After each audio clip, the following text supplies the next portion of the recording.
তো বন্ধুরা দেখো আমি আর আমার ছেলে মন্দিরে যাওয়ার জন্য বেরিয়ে পড়েছি। তাই তোমাদের বলছি যে মন্দিরে যাচ্ছি। তাই দেখো এই রাস্তায় যাচ্ছি। আমরা একটা পুকুরে চলে এসেছি। এটা হচ্ছে ঠাকুর মন্দিরের পুকুর। তো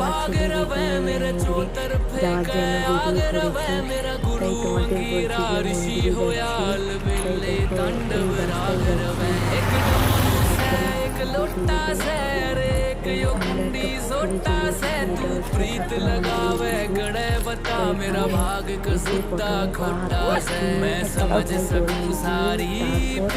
পুজো দেওয়ার জন্য क्यों भाग्य बने इस जीवन में तू काली रहना की मैं भोला पर्वत का तू रानी लला की तेरी मेरी पार पड़ना इश्क लिखी लला की मैं भोला पर्वत का तू रानी लला की तेरी मेरी पार पड़ना इश्क लिखी लला की